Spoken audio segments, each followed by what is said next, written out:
Ce pays est un conte de fées à lui tout seul, béni des dieux autant pour son climat que ses îles paradisiaques, ce qui suffirait déjà à expliquer la nonchalance de ses habitants.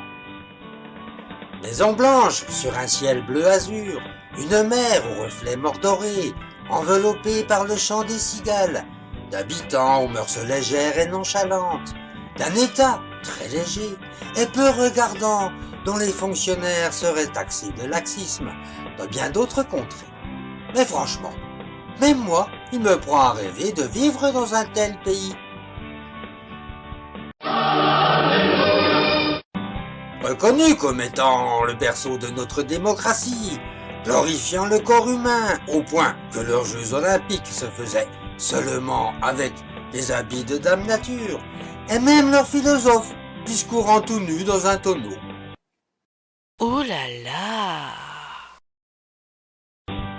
Ce petit peuple, n'ayant aucune prétention de suprématie monétaire, aimait bien partager sa monnaie avec d'autres, et ne voyait aucun mal à partager ainsi les obligations qui pèsent, malheureusement, sur ce genre de convention.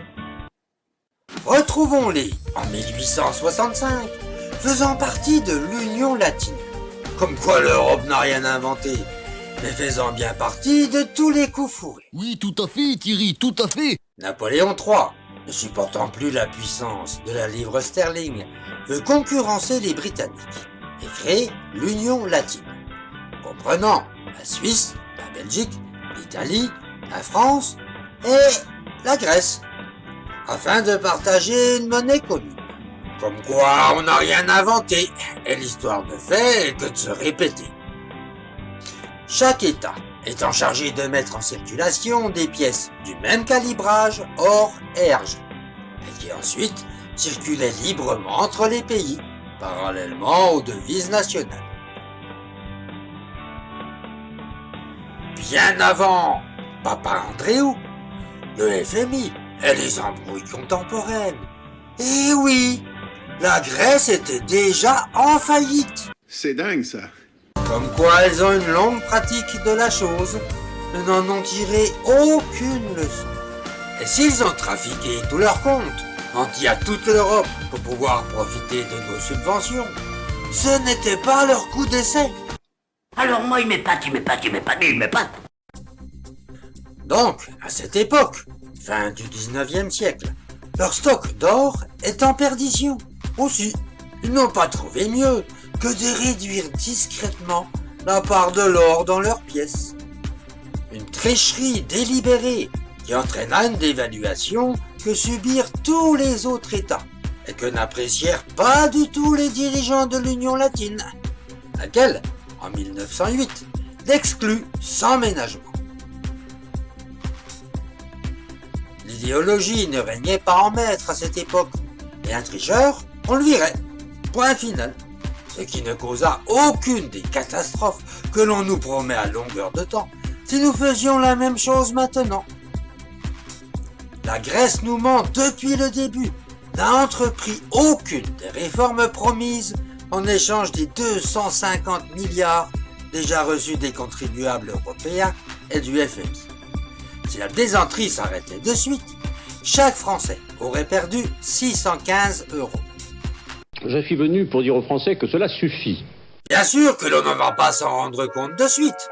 Ce sont nos propres dettes qui vont augmenter, ce qui permet à des gens, uniquement par idéologie, à soutenir des tricheurs tout en trouvant normal que chaque Français en soit de sa poche. Les tricheurs s'aidant entre eux, naturellement, Hollande vient à leur secours. Déjà pour se faire bien voir par la gauche de son électorat, et surtout parce qu'il n'a que du mépris pour les contribuables que nous sommes. Naturellement, les télés ont suivi, avec une kyrielle de reportages sur ces pauvres Grecs à qui on demande tant. Cela est d'autant plus risible lorsque l'on sait ce que ces horribles prédateurs financiers demandent à la Grèce. Allez, au lit. De privatiser leurs ports et aéroports. Et pourtant, c'est bien ce que l'on est en train de faire chez nous, d'augmenter leur TVA. On vient de le faire. avoir des services fiscaux dignes de ce nom, capables de faire rentrer l'argent dans les caisses de l'État. Alors là, nous sommes bien les champions du monde, question de faire rentrer de l'argent. Il ne peut pas y avoir de coup plus pourri que chez nous. Et alors, les Grecs ne peuvent pas en faire autant de mieux contrôler la fraude sociale. Et là-dessus, au moins au départ, quand la télé était un peu moins impartiale, nous avons appris pas mal de choses. Des centaines de non-voyants qui redécouvrent subitement la vue après un contrôle de l'assurance maladie. Des paralysés qui se mettent à courir. Un travail au noir à un niveau jamais atteint dans les autres pays. Et un des plus gros propriétaires terriens, l'Église, qui ne paye aucune taxe. Bref, l'on dit bien, qui se ressemble s'assemble. Et la démarche de Hollande se comprend parfaitement. Et le spectacle continue. Faire des dettes, comme continue de le faire la France, puis refuser de les rembourser, montre simplement l'égoïsme et le machiavélisme de gens qui se prétendent près du peuple. Mais que deviendront tous ces gens le jour où plus personne ne voudra leur prêter d'argent?